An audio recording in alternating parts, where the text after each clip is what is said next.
சொரக்கால வந்துட்டு நீங்க எந்த டிஷ் செஞ்சாலுமே அவ்வளவா நல்லா இருக்காது. வீட்ல சாப்பிட மாட்டாங்க.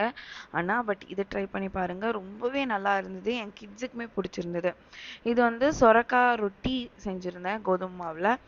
சொரக்காவ வந்து நல்லா தோல் சீவிட்டு நல்லா சொரவி எடுத்துக்கோங்க.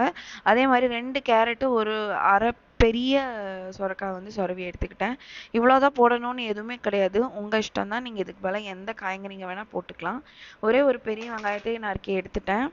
2 கப் கோதும மாவுக்கு 2 கப் காய்கறிங்க எடுத்துக்கிட்டேன். ஸோ எல்லாமே வந்து கரெக்ட்டா இருக்கிறனால ரொம்பவே நல்லா இருந்தது. டைஜஷனுக்கு இது ரொம்ப நல்லா இருந்ததுன்னு சொல்லலாம். ஏன்னா இதில வந்துட்டு நம்ம ஜீரகம், குழம்பு மிளகாத்தூள், உப்பு, அப்புறம் நம்ம சேர்த்து வச்சிருந்த காய்கறிங்க, வெங்காயம், அப்புறம் மாவுல போட்டு இது நல்லா சப்பாத்தி மாவோட கொஞ்சம் லூஸா பெனஞ்சு எடுத்துக்கோங்க. எடுத்து ஒரு 5 மினிட்ஸ் அப்படியே வச்சுக்கிட்டிங்கன்னா கொஞ்சம் நல்லாயிருக்கும். பின்ன வந்து ஒரு ஈரமான துணியில இப்படி நான் தட்டுற மாரி தட்டி எடுத்து கொஞ்சம் குழந்தைங்களுக்கு குடுக்குற மாரி இருக்கிறனால கொஞ்சம் அதிகமா எண்ணெய் ஊத்திட்டேன். பெரியவங்க சாப்பிடுற மாரி இருந்தா அளவான எண்ணெய் ஊத்துனாலே சூப்பரா இருக்கும். இது வந்துட்டு என்னோட வீட்ல வந்து நான் காலையில பிரேக்ஃபாஸ்ட்டா குடுத்தேன். எல்லாருமே ரொம்ப நல்லா சாப்பிட்டாங்க. இன்க்ளூடிங் கிட்ஸுக்குமே குடுத்தாங்க.